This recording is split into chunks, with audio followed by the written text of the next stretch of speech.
Hola, ¿cómo están todos? Buenas tardes. Gracias por asistir, estar en sala de espera para este webinar. Vamos a esperar un par de minutos que sigan conectándose los inscritos y empezamos.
Bueno, son 6 de la tarde, viernes 6 de noviembre, día 236 del estado de emergencia. Hay que recordarlo siempre.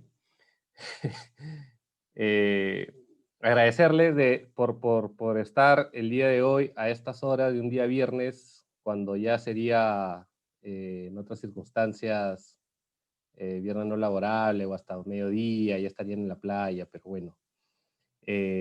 Sigamos cuidándonos, sigamos manteniendo el distanciamiento, son recomendaciones, protejámonos, no bajemos la guardia. Mi nombre es David Dávila, soy gerente de la Asociación Peruana de Recursos Humanos, a Perú. Eh, Invitarlos a todos los que están en esta charla a que nos sigan en nuestras redes sociales. A Perú viene con bastante fuerza. Estamos con beneficios muy sustanciosos y enriquecedores para toda aquella empresa socia y persona independiente también que quiera sumarse.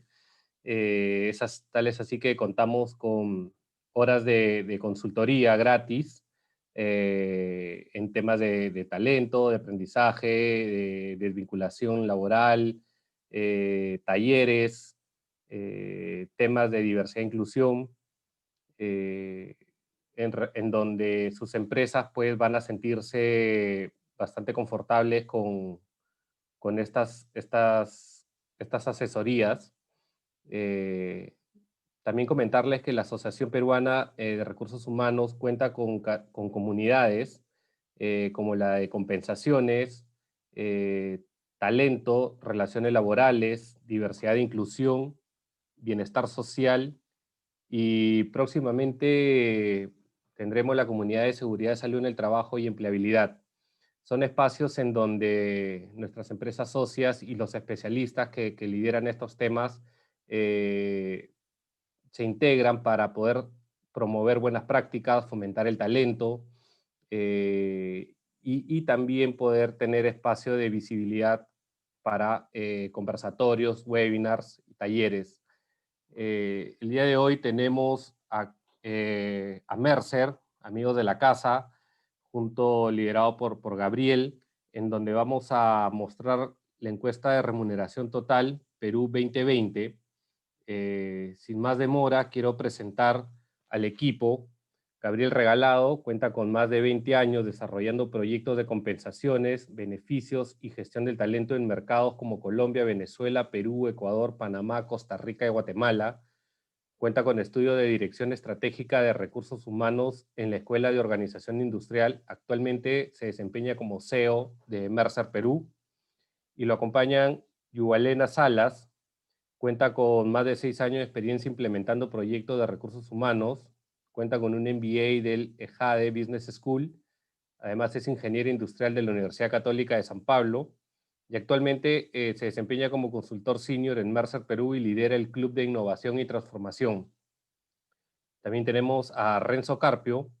Cuenta con más de 5 años de experiencia implementando proyectos de compensaciones y gestión del talento.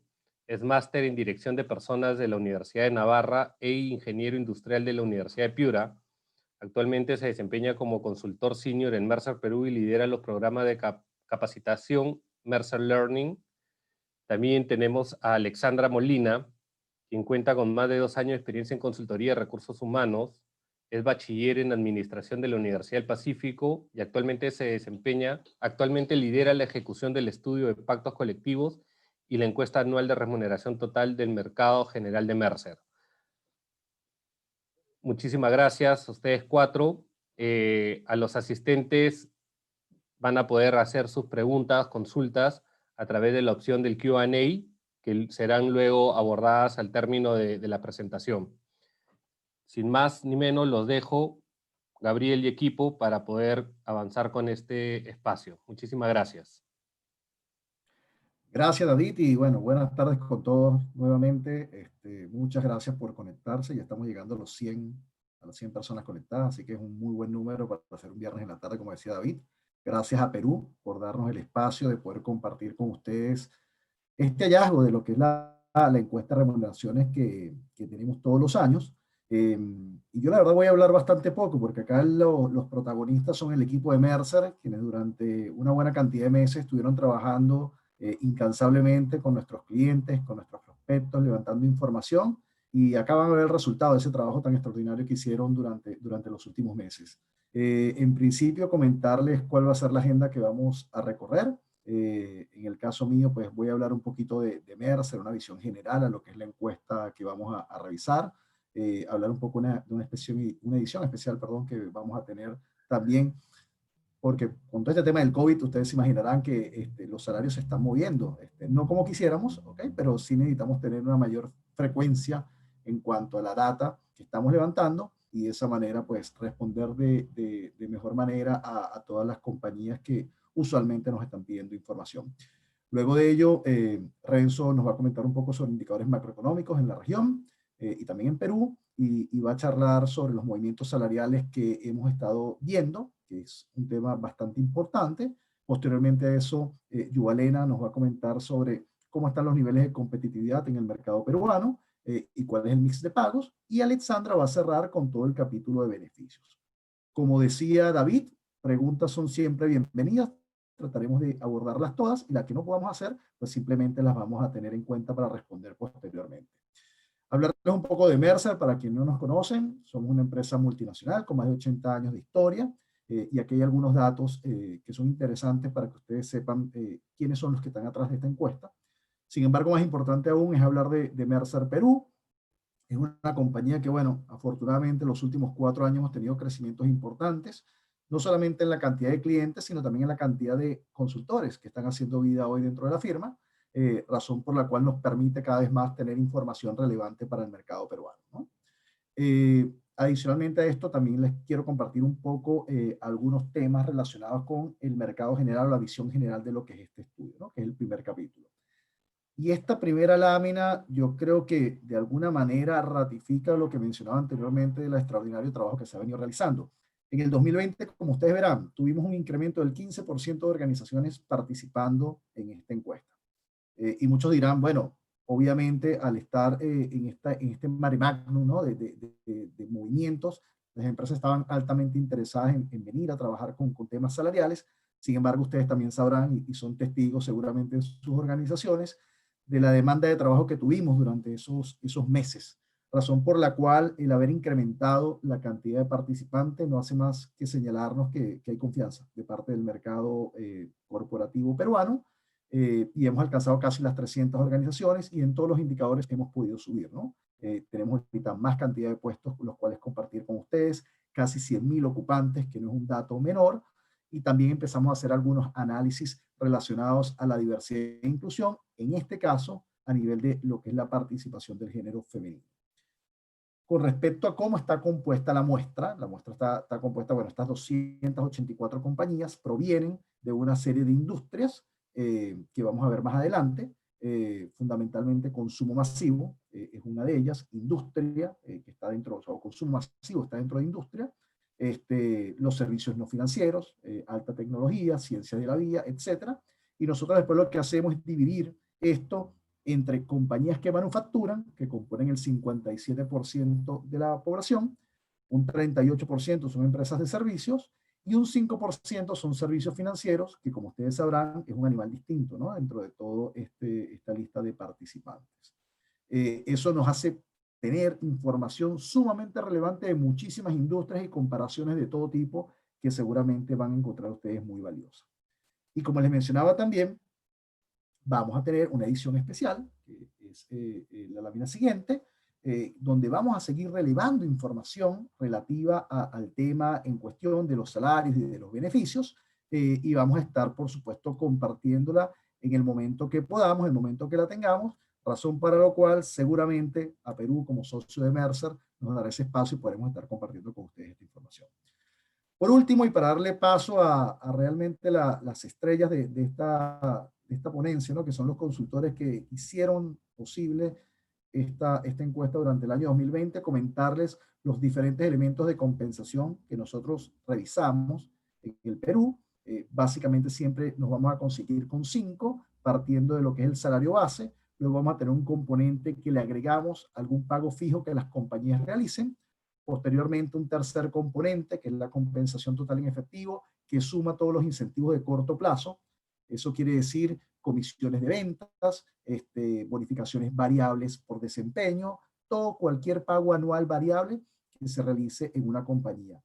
El cuarto componente es la compensación total directa, donde ya empezamos a reflejar algunos temas relacionados a lo que se llaman los incentivos de largo plazo, opciones sobre acciones, acciones restringidas, bonos de desempeño diferido, y culminamos con el quinto componente, donde lo que hacemos es cuantificar los beneficios que tenemos.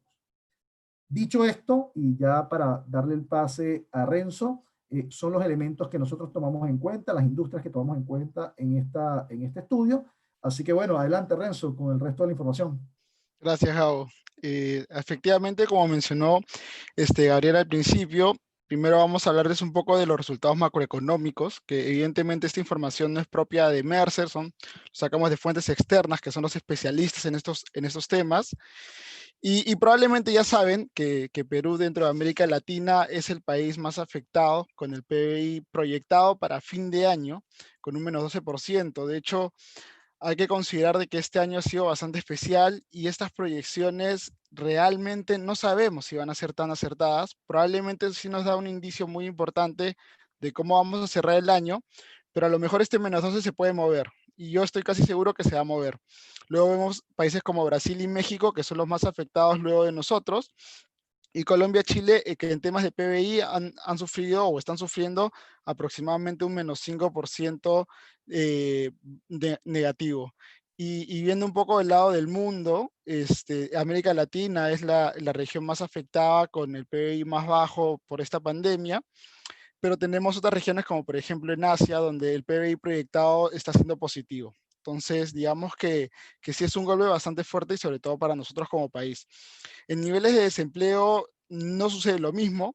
También hay que comprender un poco la naturaleza del empleo en Perú, dado que en Perú hay un porcentaje importante de empleo informal que de todas maneras por la pandemia y por todo el año y toda la crisis económica se ha visto bastante afectado. Sin embargo, para temas de macroeconomía tenemos un 7.8% de proyección de desempleo. También es bueno saber de que nosotros como América Latina somos la región más afectada en desempleo. Se proyecta cerca de 41 millones de personas buscando empleo para este año, que es la región, de hecho nos ha golpeado muchísimo. Y finalmente, en temas de inflación, en Perú, como ha sido los últimos 5 años aproximadamente, sí tenemos niveles bastante estables. Creo que nos hemos mantenido entre el 2 y el 1% los últimos 4 o 5 años, lo cual realmente no hay ninguna alerta por ese lado. Creo que de esta lámina lo más importante hay que saber es que el PBI en nuestro país se ha golpeado bastante fuerte y con ello el desempleo pues también, ¿no? Pero un poco también viendo ya otros temas que nos ha interesado desde Mercer conocer durante toda la pandemia. Probablemente muchos de ustedes habrán recibido nuestras encuestas, nuestros correos, queriendo saber qué había, qué estaba pasando de primera mano por parte de las áreas de gestión humana. Y nos dimos con la rareza este año que a inicio de la cuarentena se tomaban un poco más de medidas proteccionistas, dado que al principio no teníamos mayor noción de lo que iba a pasar a futuro. veíamos que un 66% de las empresas no planeaban hacer cambios en los procesos de contratación, lo cual nos parecía algo prudente para ese momento. Acá estamos hablando aproximadamente entre marzo y principios de abril. Sin embargo, a fines de la cuarentena, que ya estamos hablando acá probablemente entre julio y agosto, teníamos un 78% de empresas que habían congelado todos los procesos de contratación, lo cual era un número bastante distinto al que proyectábamos a principios de año. Lo mismo pasó en términos de salario. Cuando hablamos de salarios bases, también nos dimos cuenta de que las empresas iban a comenzar a tomar diferentes acciones. Al principio comenzaron a postergar el incremento anual para los que todavía no lo habían hecho para marzo, que fueron algunas empresas. Y en la siguiente lámina, si me ayuda, tenemos cuánto fue el porcentaje de compañías que implementaron reducciones salariales de manera temporal, que en total fue un 18%. Entonces, esto es importante, porque al principio las empresas congelaron, todavía no movían absolutamente nada del salario, luego lo comenzaron a trazar y luego comenzaron a implementar reducciones salariales de manera temporal. Algo que nos llamó la atención y nos pareció un criterio bastante adecuado por parte de las empresas fue que decidieron hacer reducciones escalonadas en su mayoría, ¿no? Considerando a los directores, digamos que los más afectados, luego los gerentes y finalmente los profesionales. Realmente de las muestras que nosotros pudimos relevar, no encontramos ningún caso en la cual el nivel de técnicos u operarios u auxiliares se vieran afectados por las reducciones temporales. Básicamente eran para niveles profesionales en adelante y estos eran los promedios que se proyectaban que se iban a reducir. Ahora, también hemos visto en las últimas encuestas que hemos tenido en los últimos meses que en un principio esto iba a durar cerca de 2 o un mes. Sin embargo, ahora vemos que probablemente se va a extender. Esto por la incertidumbre, realmente con el tema de la vacuna, con el tema de si vamos a regresar o no y de la activación económica, todavía no existe esta seguridad para saber hasta cuándo vamos a estar con este tipo de medidas. Por el momento las empresas siguen siendo más proteccionistas, siguen tratando de proteger el capital porque realmente no se puede tomar ningún riesgo ahora. Por otro lado, ya yendo un poco más al tema de los incrementos para el 2021, para el 2020, de hecho, nosotros nos dimos cuenta que hubo un cambio de la percepción importante, sobre todo en Perú. Nosotros al principio, más o menos entre marzo, cuando hablábamos de proyecciones de incremento, hablábamos de un 4.5% de incremento para Perú. Sin embargo, luego de hacer la edición especial, luego de recabar nuevamente la información para los meses de julio y agosto, nos dimos cuenta de que esto había cambiado en un 2.3%. Nos parecía bastante lógico el cambio. De hecho, nosotros esperábamos un cambio realmente, probablemente no tanto de una disminución del 2.2, pero sí esperábamos una disminución definitivamente. Luego vimos otros países, y me voy a los países de Chile y Brasil, que sufrieron un cambio muy similar. En el caso de Chile se proyectaba igual un 4.5 de incrementos, bajó a un 3.4, mientras que Brasil proyectaba un 4.4 y el real fue de 2.5. Sin embargo, vimos que en los países de Colombia y México realmente no hubo mayoría de cambios, y esto es porque ellos ya habían efectuado en su mayoría los incrementos para este año. Por eso también vimos que no hubo ningún cambio. Probablemente para el 2021 sí que se vea este cambio. Vamos a la siguiente lámina. Ya. Luego también analizamos, y parte de nuestro análisis durante esta encuesta, es ver un poco cómo nos encontramos nosotros como Perú versus otros países de la región en diferentes niveles en temas salariales. Analizando primero, digamos que el nivel más alto, que es el nivel de gerencia general, vemos que el país, digamos que mejor paga a este nivel, a nivel de América Latina, es Ecuador. Uno de los factores que es bastante importante es que Ecuador es el país que tiene mayor nivel de índice de costo de vida, ¿ok? Seguido de Perú, seguido de Chile, Brasil, México y Colombia. De hecho, vimos que la secuencia en temas de costo de vida de estos países se relacionaba de manera directa para el pago al gerente general. Como se pueden dar cuenta, Perú está en un segundo nivel, ¿ok? Estos montos que ven en pantalla son los salarios base anualizados y en dólares. Luego sigue Chile, Brasil, México y Colombia. De hecho, es bastante interesante y también es bueno compararlo esto con los demás niveles, porque no solo lo hicimos para el gerente general. Luego, si pasamos al nivel de gerencias y a nivel de contribuidores individuales, vemos que ahí hay una variación en la forma en que nosotros estamos viendo estos pagos. En los niveles gerenciales, de hecho, es donde vemos a Perú como el país que paga más, ¿ok? Con 108.000 igual dólares anuales considerando salario base. Luego seguido de Chile y luego seguido de Ecuador, que de hecho son los países que normalmente están liderando este top 3, ¿no? Entre Chile, Perú y Ecuador. Y luego vemos que a nivel de contribuidores individuales, Chile es el país que tiene el mayor nivel de pago, seguido de Ecuador y seguido de Perú. De hecho, en temas de México y Brasil, nosotros más lo asociamos a un tema de la moneda. La moneda no es tan competitiva como lo pueden ser las monedas de Ecuador, que evidentemente es el dólar, y de Perú, que es el nuevo sol, y Chile, que siempre también ha estado muy bien posicionado y por el costo de vida que tiene el país. Otro tema que también nos interesa analizar, de hecho esto a raíz de la coyuntura realmente, que este año probablemente no se ha hablado mucho, pero allá por el 2016, 2017, 2018 sí se hablaba mucho más, es lo que se le llama el ratio del CEO, ¿no? O el ratio del CEO, que de hecho en Estados Unidos, debido a los diferentes impactos que se tuvo en los medios de comunicación con respecto a este ratio, ya se consideró para todas las empresas que facturaban en bolsa, que estuvieran en bolsa, que las publicaran, que hicieran públicos el ratio del CEO. En el caso de Perú, nosotros decidimos hacer un análisis para saber un poco por dónde íbamos. ¿Ok? Lo que hicimos fue ver el salario promedio de un top management versus el salario base, el salario mínimo que existen en las organizaciones.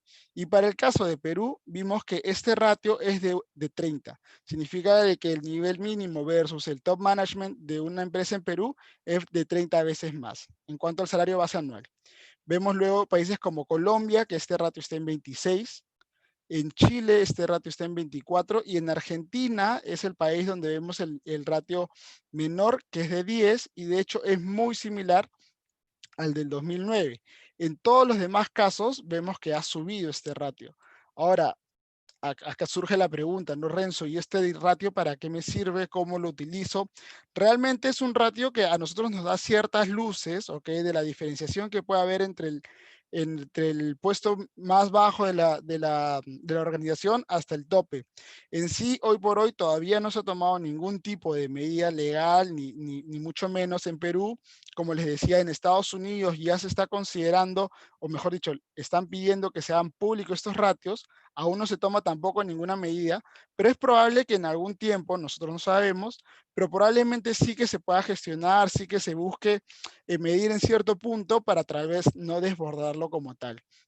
Como pueden darse cuenta también, en otros países en Europa, por ejemplo, este ratio oscila entre 10 y 12. Esto es considerando netamente el sueldo base, porque también hay que saber, hay que considerar de que si consideramos otros pagos variables, como lo pueden ser los bonos o también lo pueden ser los LTIs en países como europeos o norteamericanos, cambia el esquema totalmente.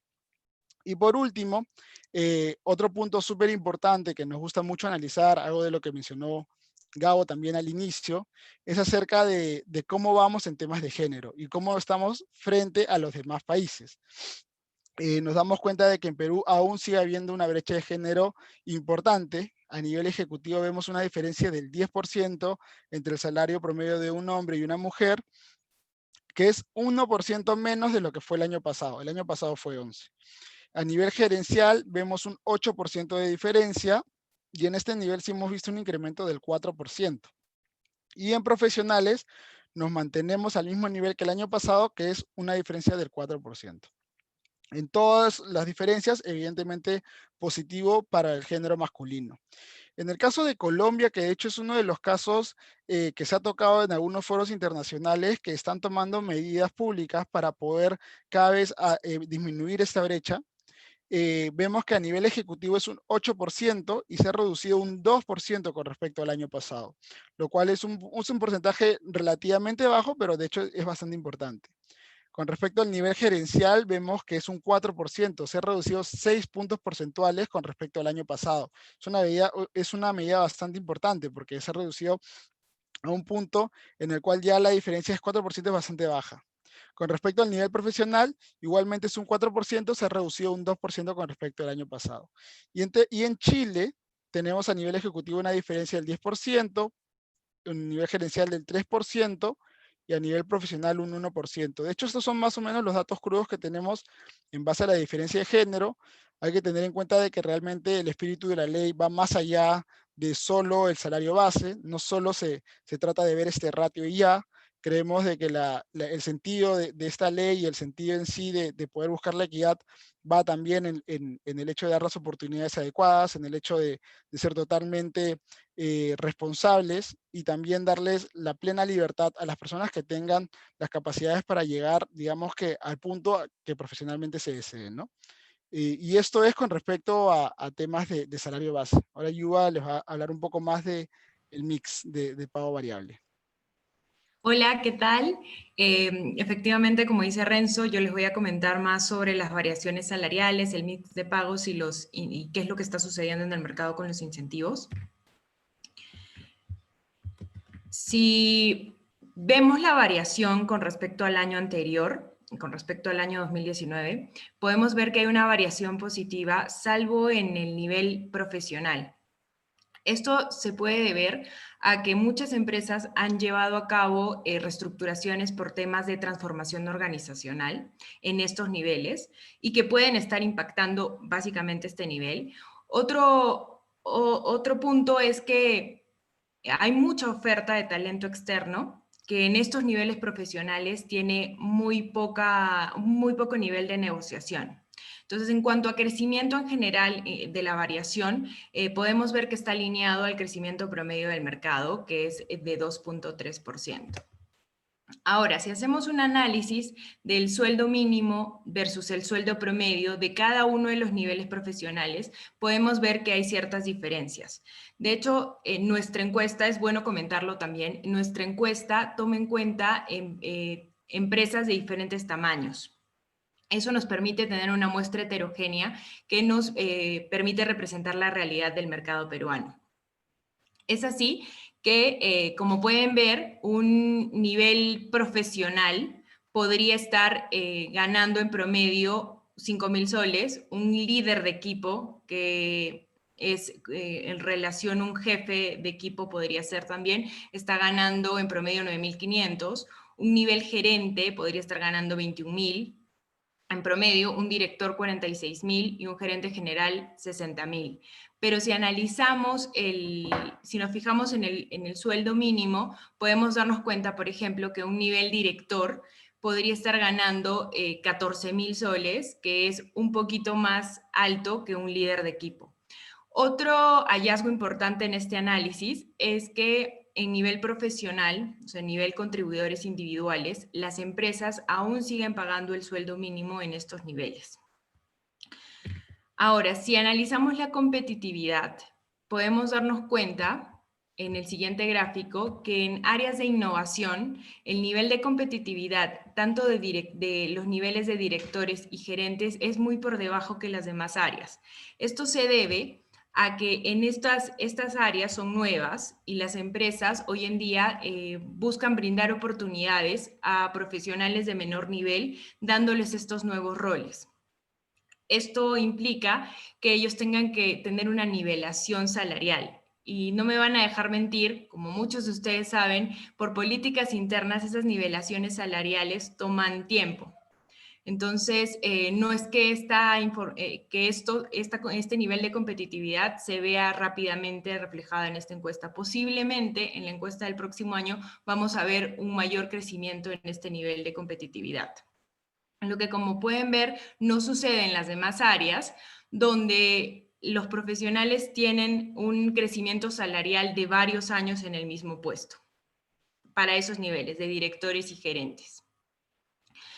Ahora, si analizamos el mix de pagos de cada uno de los niveles profesionales, podemos darnos cuenta que la proporción del salario fijo, del salario base, es muy grande en relación a la compensación total.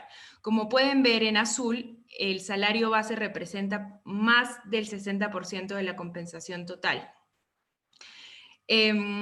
Nuestra recomendación en Mercer siempre va a ser la varialización de la compensación, porque eso nos permite redireccionar los objetivos de la organización, o sea, alinear la compensación a los objetivos de la organización. Entonces, como pueden ver, en Perú todavía la variabilización de la compensación es baja. De hecho, hay mayor proporción del salario fijo en la compensación total. Y si nosotros nos comparamos con mercados como el de Estados Unidos, por ejemplo, como pueden ver, el 50% de la compensación es incentivos de largo plazo. Pongamos solamente en este ejemplo atención en nivel ejecutivo.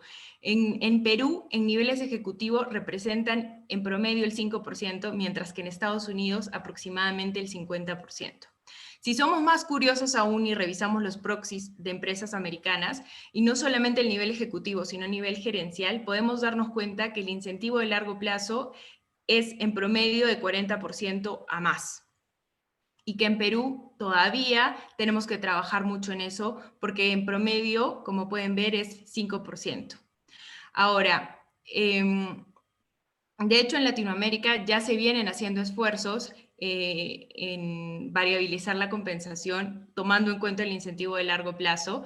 De hecho, hay empresas, sobre todo startups, fintechs, que en Latinoamérica, como países como Brasil, Argentina, Chile, vienen variabilizando sus compensaciones, llevando incentivos de largo plazo a todos los niveles de la organización.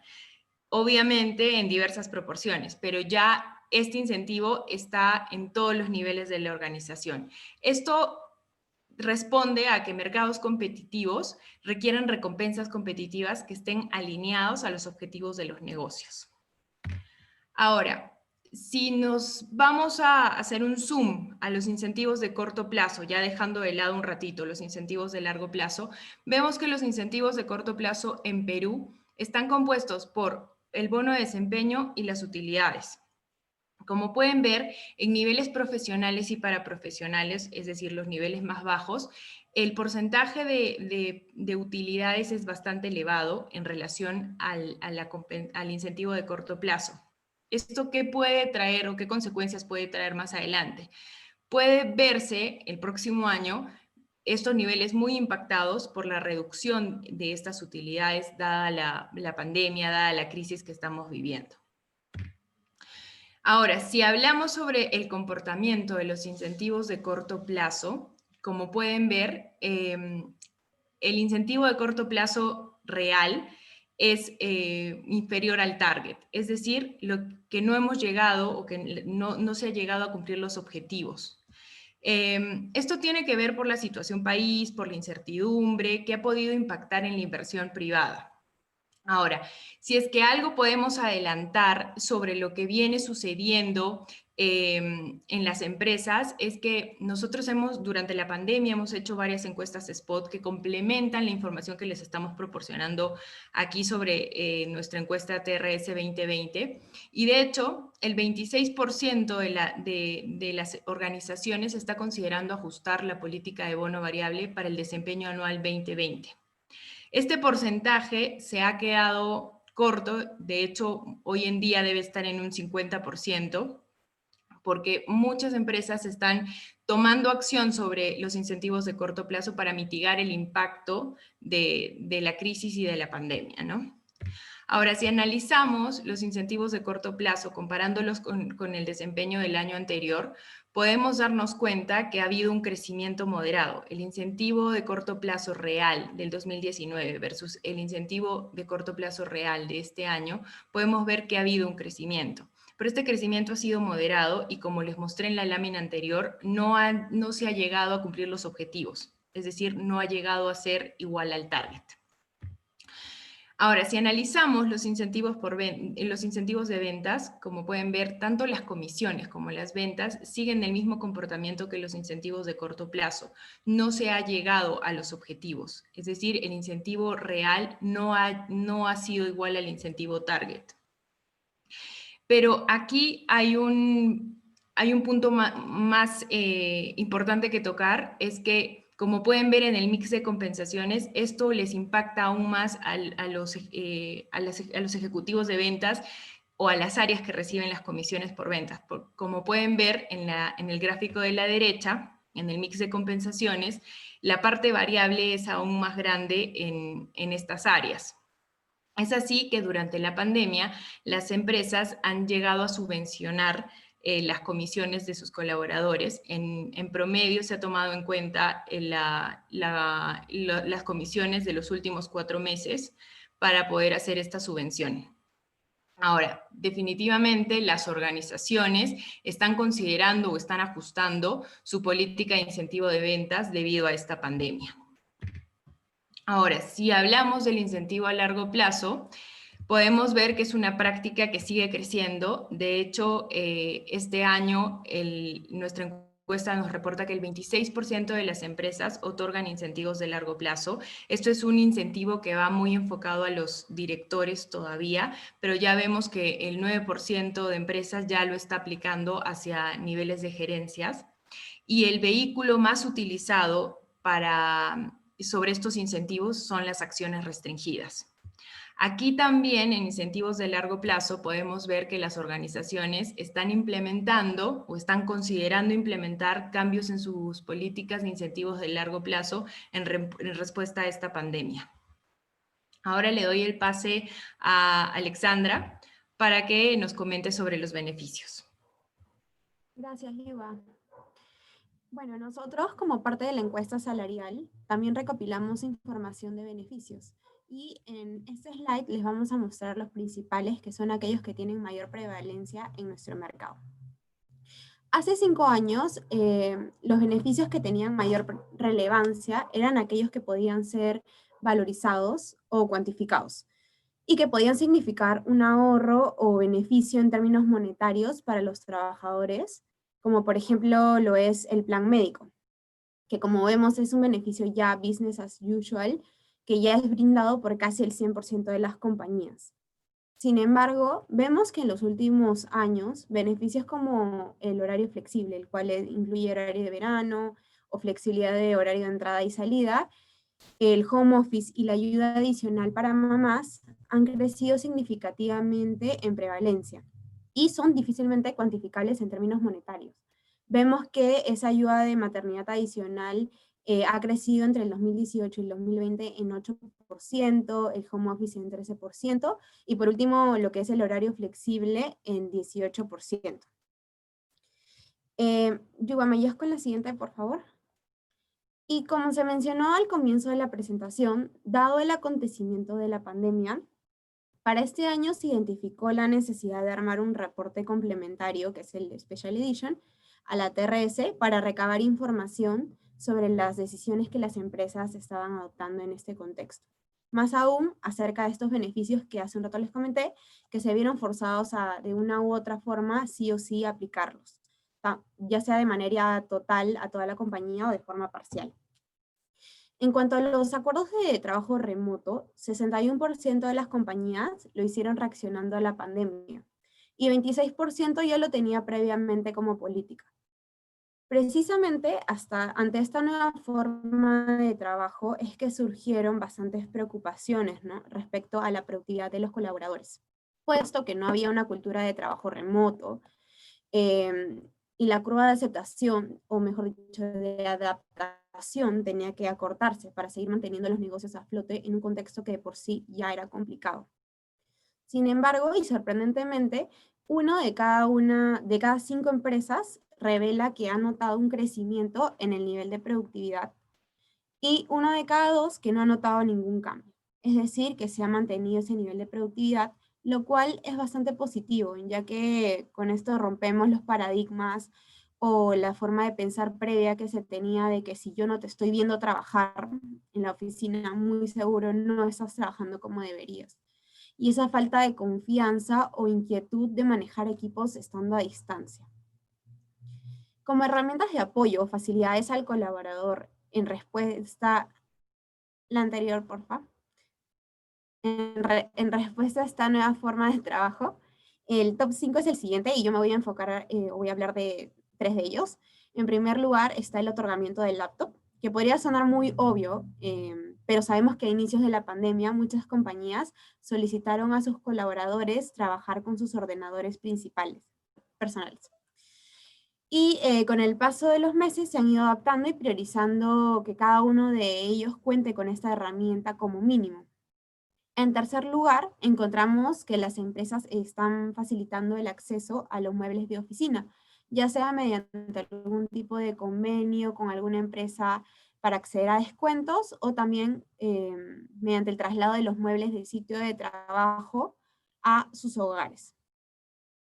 Y por último, como beneficio emergente, tenemos a los subsidios o provisiones para costos asociados al trabajo remoto, como el pago parcial de electricidad, las facturas de conexión a internet, que si bien no son prevalentes aún en el mercado, son beneficios que están siendo considerados y ya presupuestados por las compañías, ya que se ve que este escenario de trabajo remoto probablemente no vaya a cambiar en un buen tiempo.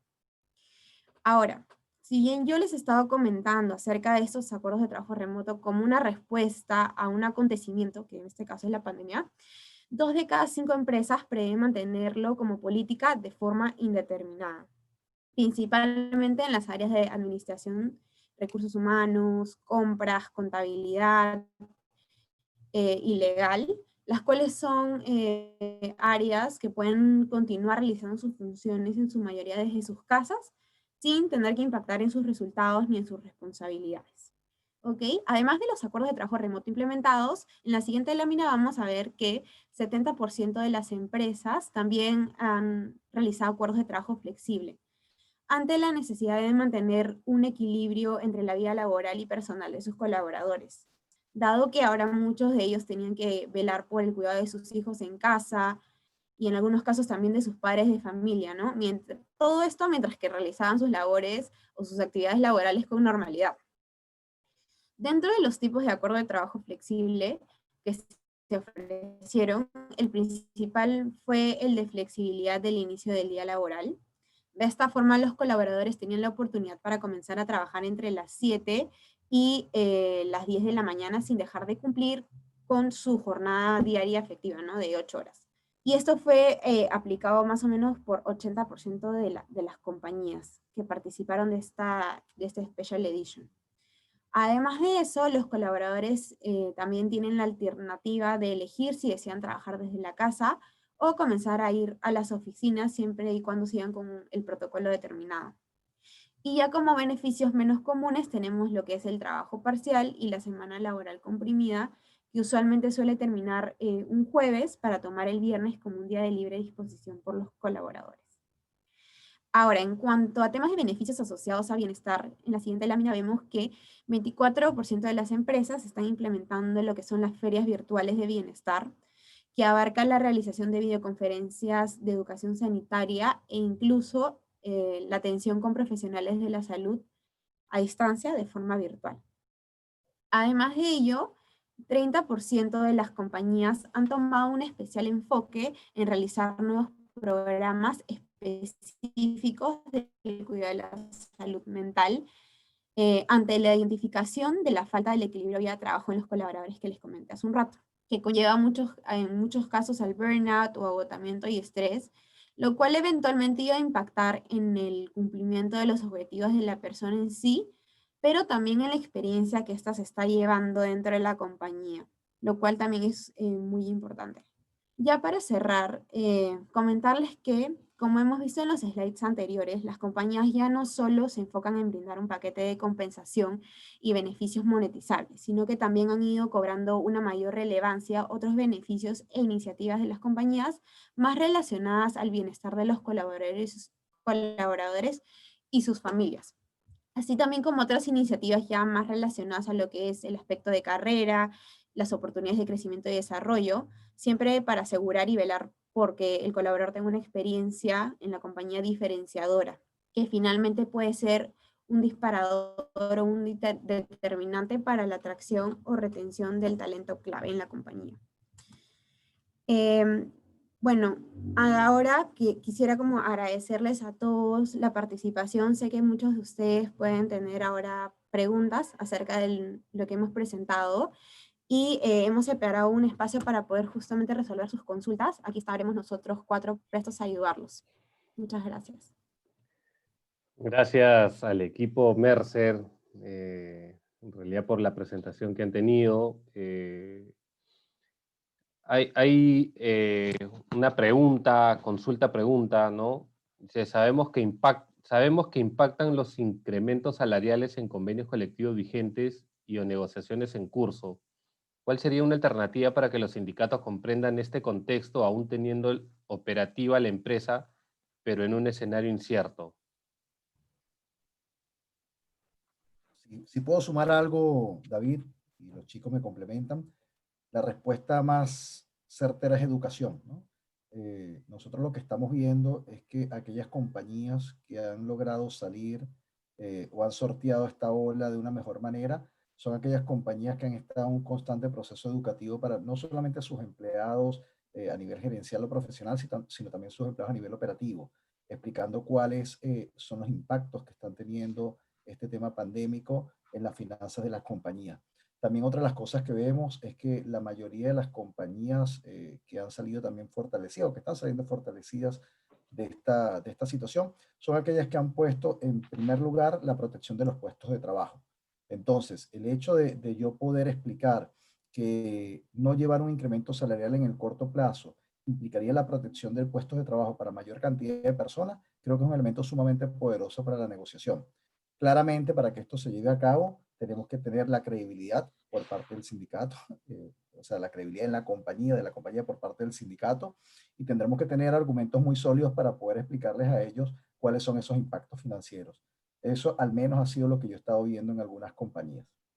De acuerdo. Y ahí, David, para Sí. complementar un poco la respuesta de Gabo, justo hace algunos meses nosotros también hicimos una encuesta spot a aquellas compañías que contaban con acuerdos colectivos y muchas de ellas justamente nos comentaron lo que dijo Gabriel, ¿no? Que más los colaboradores ahorita están valorando lo que es esa seguridad de su puesto de trabajo y que lo están entendiendo y que más que, o sea, tratar de promover, ¿no? Que se realice finalmente esos incrementos salariales, están totalmente abiertos a poder hacer un hold de esos incrementos para el siguiente año.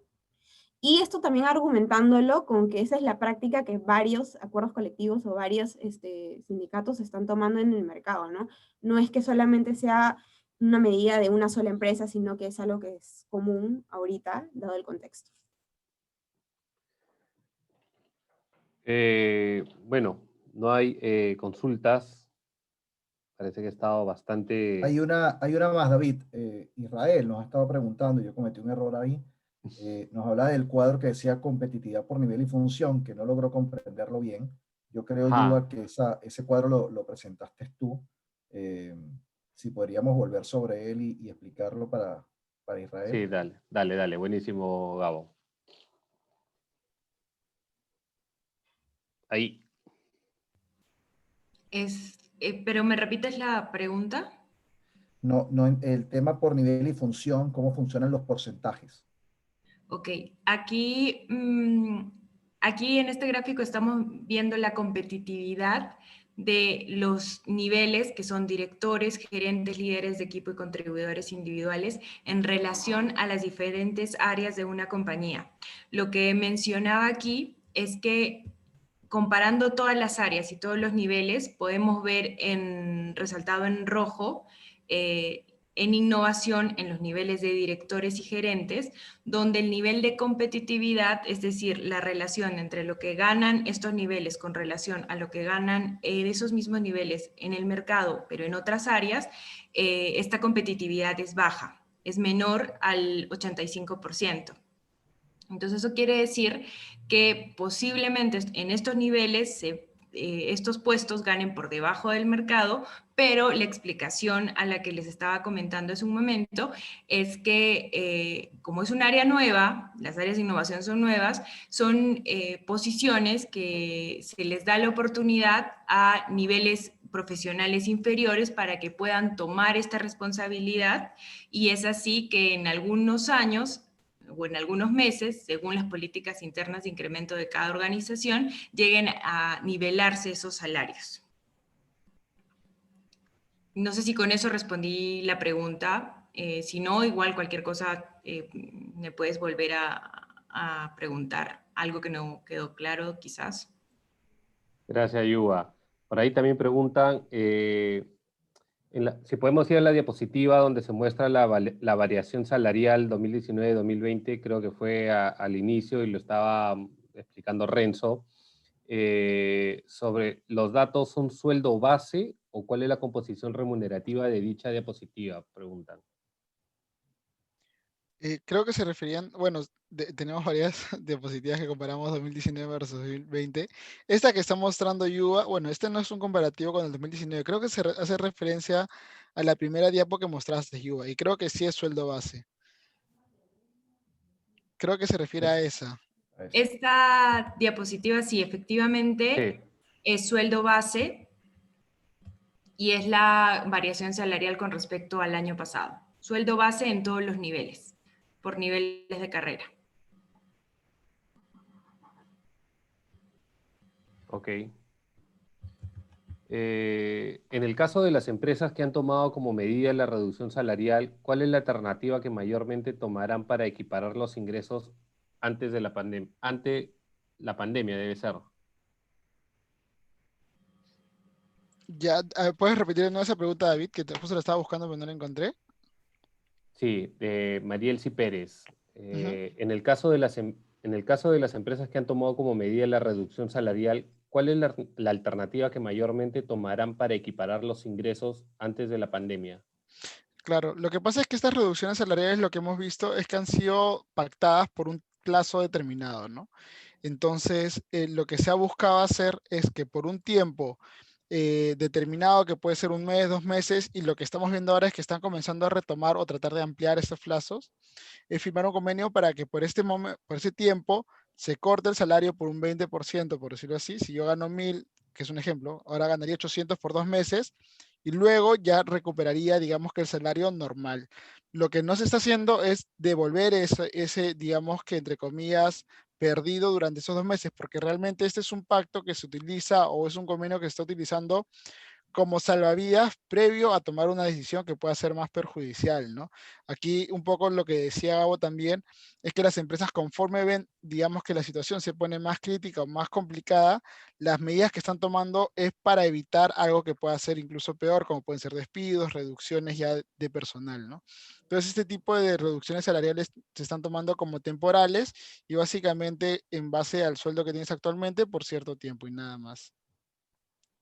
Y de hecho, para complementar las respuestas que está dando Renzo también, muchas empresas están haciendo revisiones de sus políticas, tanto de bonos, de incentivos, como para poder mitigar el impacto de la pandemia. De acuerdo. Gracias, Yuba. Yuba, Gracias, Renzo. Sí, Gabo. no, que le iba a preguntar también, yo estoy aquí leyendo las preguntas para los chicos. Hay una pregunta acerca de los pagos garantizados, si les pueden explicar más a la audiencia a qué se refieren con pagos garantizados. Los pagos garantizados son todos aquellos pagos que son de libre disposición al colaborador. Hay algunos ejemplos, podría ser lo que es el auxilio de alimentación o el auxilio de movilización, quizás la prima vacacional, que es como que un sueldo número 15. Son todos aquellos pagos que no están sujetos a ningún tipo de indicador de desempeño, sino que se realizan de manera fija bajo cierto tiempo, ¿no? O sea, puede ser, usualmente siempre es mensual. Gracias, No sé Ale. si ahí respondí su consulta. Gracias. También preguntan, con referencia a la comparación, a la compensación variable, ¿cuál sería la distribución favorable tanto para la empresa y para el colaborador en el mix de pagos? Yo te doy una respuesta corta, depende, depende. La verdad es que no hay una receta, lo que te puedes encontrar, y me complementan los chicos, a nivel de lo que son vendedores puros, representantes de venta, puedes encontrarte una menor cantidad de porción fija y una mayor cantidad de porción variable, porque el rol precisamente es puro de venta, un rol netamente comercial, entonces está atada esa remuneración a la cantidad de dinero que la persona pueda traer en su rol. Y luego, bueno, cuando te vas a posiciones más altas, ese mix también se ve balanceado con una porción interesante de variable, porque usualmente tú lo que pagas es la agregación de valor que tienen los gerentes, los directores sobre los resultados del negocio, pero que existe una regla exacta donde uno diga 50-50, 70-30, 60-40, no existe. De acuerdo, de acuerdo. Y de En hecho, realidad justo depende. hablando de eso, que también relevamos un poco el mix de pagos y estaba cambiando durante la pandemia, lo que vimos es que en algunos casos, y hay que recordar del que el variable siempre se asocia con nivel de riesgo, nivel de desempeño, ¿no? No es algo fijo que te van a pagar, las empresas estaban comenzando a tomar un mix un poco más balanceado para el base, para ser un poco más proteccionistas para sus empleados, ¿no? O sea, mientras tienes un nivel de porcentaje más amplio en el básico que en el variable, lo que estás diciendo o el mensaje es te estoy protegiendo más, ¿no? Frente a esta pandemia. Poco por ahí también, si es que por ahí va esa pregunta, pero claro, o sea, una receta de porcentaje mix no existe. De acuerdo. Y la idea, Sí, para Diuba. complementar también, y la idea es llegar a ese punto de equilibrio en donde la variabilización de la compensación nos permita impulsar los resultados del negocio. Es decir, linkear esa compensación variable a los resultados del negocio para que los colaboradores luchen por esos objetivos del negocio mucho más que por un salario fijo, ¿no? O sea, algo más conservador. Totalmente de acuerdo. Preguntan si tendrán por ahí datos de proyección de incrementos salariales 2021. Para el 2021, de hecho, creo que Ale, habíamos sacado un dato y ahí de hecho nosotros pensamos hacer otro relevamiento porque como lo hemos visto en las anteriores proyecciones, ha cambiado muchísimo, ¿no? Y ahí te puedo decir, David, y a la persona que lo preguntó, cuando preguntamos en marzo, cuando preguntamos en julio, haciendo poco, ahora también queremos hacer otro relevamiento, las proyecciones están variando un montón, está rondeando entre 2 y 3% ahora, a hoy. No sé cómo va a estar esto para diciembre y también para marzo, pero aproximadamente estamos viendo, mapeando un proyectado entre 2 y 3% y pronto vamos a lanzar una encuesta para tratar de ver y estar más cerca a lo que realmente podría pasar. Pero lo que sí te puedo asegurar es que hay una variabilidad brutal en los últimos meses en cuestiones de proyecciones para el próximo año. Realmente un profesor me decía, hablar de largo plazo hoy es hablar de un mes en adelante. O sea, estamos con muy poca precisión en ese aspecto. De acuerdo. Sí, Gabo. Solamente imagínate que la segunda bola sí llegue y llegue en noviembre y diciembre. Ya eso te va a cambiar todo el panorama. Correcto. Preguntan, cuando mencionan la remuneración de esos salarios, ¿estas comprenden las cargas sociales?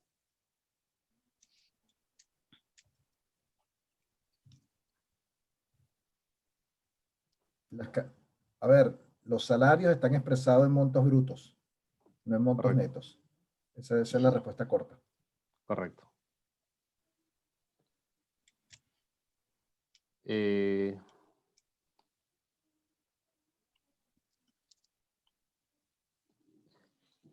Si desea cambiar el mix fijo variable, entiendo que no se puede reducir el fijo para incorporar el variable por ley. Si fuera así, ¿cómo podría cambiar ese mix? Entendería que para las posiciones actuales no se podría.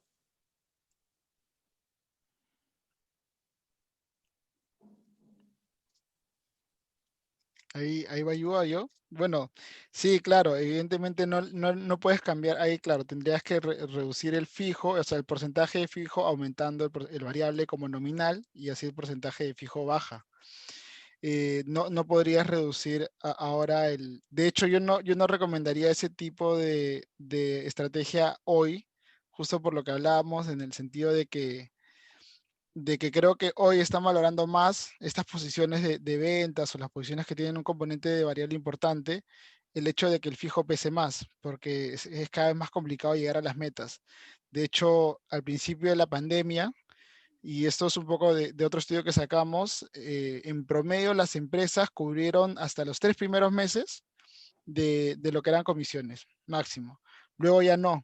Eso significa de que cada persona estaba bailando con su propio pañuelo frente a la pandemia, ¿no? Entonces, esto hace de que es muy probable que no lleguen a los objetivos, y este variable que normalmente en un ejecutivo es un monto importante del sueldo, no llegue. Entonces, no sé si la mejor estrategia sea reducir el porcentaje de fijo hoy. Probablemente no, yo no recomendaría ir por ese lado. Genial, gracias Gabo, el equipo. ¿Algunas palabras, recomendaciones finales que quieran darles a la audiencia?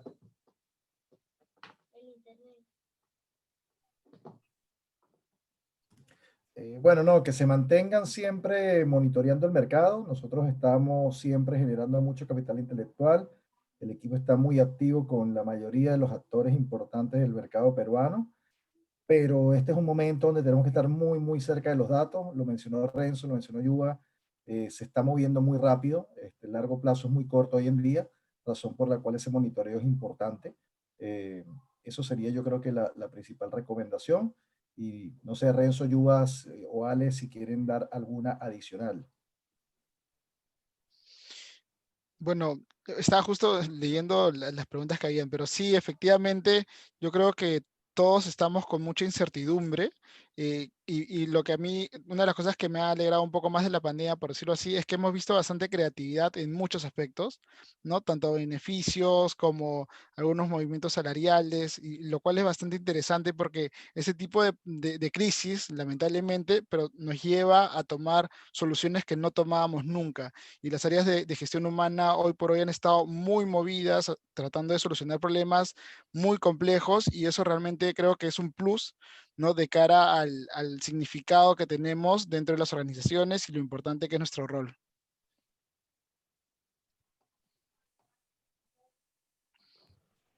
Sí, y complementando lo que dice Gabriel y Renzo, de hecho el mercado está cambiando constantemente, que nos mantengamos actualizados, saben que pueden escribirnos, pueden contactarnos y nosotros gustosos de poder ayudarlos.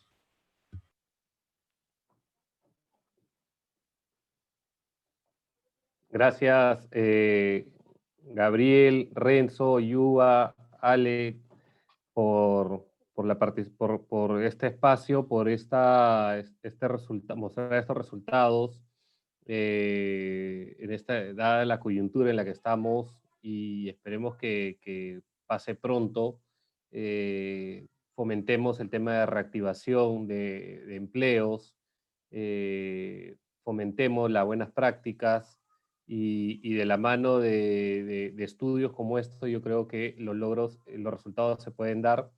Nuevamente agradecerle a la audiencia que estuvo conectada. Síganos en nuestras redes, y nada, que tengan un excelente fin de semana para todos, todas. Un fuerte abrazo. Chao, chao. Chao, chao. Chao, Gracias. gracias. Gracias. Gracias.